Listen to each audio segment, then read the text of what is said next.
Hello friends, स्वागत है आपका मेरे YouTube channel VS things with Archana में। मैं हूं आप सबके अर्चना। आई होप आप लोग अच्छे होंगे, स्वस्थ होंगे, मस्त होंगे। मैं लेके आती हूँ यहाँ पे हिंदी के लेसन प्लान। तो चलिए आज फिर एक लेके आई हूँ लेसन प्लान। तो चलिए शुरू करते हैं। तो हमारा आज का प्रकरण है नौबत खाने में इबादत। विषय है हमारा हिंदी। चलिए सामान्य उद्देश्य में देख लेते हैं। विद्यार्थियों में हिंदी भाषा और साहित्य के प्रति रुचि उत्पन्न करना, विद्यार्थियों को पढ़ने समझने और अभिव्यक्ति की क्षमता विकास करना, महान कलाकारों के जीवन से प्रेरणा प्राप्त करना। विशिष्ट उद्देश्य में छात्र नौबत खाने में इबादत पाठ की मुख्य विषय वस्तु समझ सकेंगे, छात्र कठिन शब्दों के अर्थ जान सकेंगे, छात्र पाठ से मिलने वाले संदेश को स्पष्ट रूप से बता सकेंगे। शिक्षण सामग्री में चौक, डस्टर, लपेट, श्यामपट्ट, चार्ट, शहनाई का चित्र। शिक्षण विधि, व्याख्यान विधि। पूर्व ज्ञान, छात्र शहनाई के बारे में सामान्य जानकारी रखते हैं। यहाँ पे प्रस्तावना प्रश्न देख लेंगे। शादियों में कौन सा वाद्य यंत्र बजाया जाता है? शहनाई, ढोल, मजीरे। शहनाई किस प्रकार का वाद्य यंत्र है? सुशीर वाद्य यंत्र वायु वाद्य जो फूंक कर बजाया जाता है। सुशीर वाद्य यंत्र या शहनाई वादक का नाम क्या है? बिस्मिल्लाह खान। बिस्मिल्लाह खान के बारे में आप क्या जानते हैं? ये समस्यात्मक हो गया।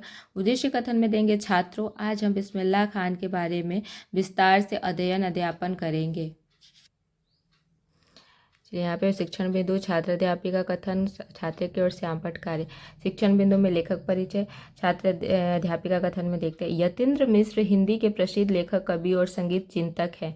उनका जन्म उत्तर प्रदेश में हुआ। उन्हें भारतीय संगीत कला और संस्कृति से विशेष लगाव है। उन्होंने साहित्य और संगीत से जुड़े विषयों पर कई महत्वपूर्ण रचनाएं लिखी। यतीन्द्र मिश्र की भाषा सरल, प्रभावशाली और भावपूर्ण होती है। उनकी रचनाओं में भारतीय परंपरा, संस्कृति और संगीत की गहरी समझ दिखाई देती है। वे अपने लेखन में महान कलाकारों के जीवन, उनकी साधना और उनके योगदान को बहुत सुंदर ढंग से प्रस्तुत करते हैं। उनकी रचनाएं पाठकों को प्रेरित करती है और उन्हें भारतीय कला और संस्कृति के महत्व समझने में मदद करती है।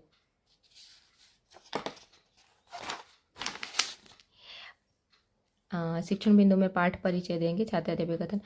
इस पाठ में बताया गया है कि बिस्मिल्लाह खान बचपन से ही संगीत के वातावरण में पले बड़े थे। उनके परिवार में संगीत की परंपरा थी, जिससे उन्हें शहनाई बजाने की प्रेरणा मिली। उन्होंने बहुत मेहनत और लगन से शहनाई बजाने का अभ्यास किया।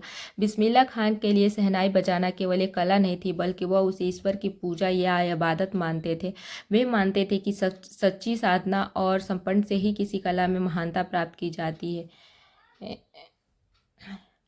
यहाँ पे देख लीजिए, श्यामपट्ट कार्य में कठिन शब्द लिखे हुए हैं, देख पा रहे होंगे। चलिए यहाँ पे पाठ की व्याख्या। बिस्मिल्लाह खां का जन्म एक ऐसे परिवार में हुआ था जहाँ संगीत का वातावरण था। बचपन से ही उन्हें शहनाई की धुन सुनने का अवसर मिला। धीरे धीरे उनकी रुचि शहनाई बजाने में बढ़ती गई। उन्होंने अपने गुरुजनों से संगीत की शिक्षा प्राप्त की और लगातार अभ्यास किया। उन्होंने बनारस के मंदिरों और घाटों में बैठकर घंटों शहनाई का अभ्यास किया। उनके लिए संगीत केवल मनोरंजन का साधन नहीं था, वह इसे ईश्वर की उपासना मानते थे। इसी कारण लेखक ने इस पाठ का नाम नौबत खाने में इबादत रखा है। बिस्मिल्लाह खान ने अपनी लगन और मेहनत से शहनाई को बहुत ऊंचा स्थान दिलाया। पहले शहनाई केवल विवाह और उत्सवों में बजाई जाती थी, लेकिन उन्होंने इसे शास्त्रीय संगीत के मंच पर भी सम्मान दिलाया।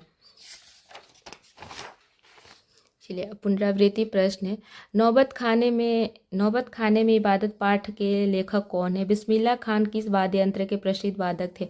मूल्यांकन प्रश्न, नौबत खाना क्या होता है? इस पाठ से हमें क्या शिक्षा मिलती है? गृह कार्य, बिस्मिल्लाह खां के जीवन के बारे में 5-6 वाक्य लिखिए।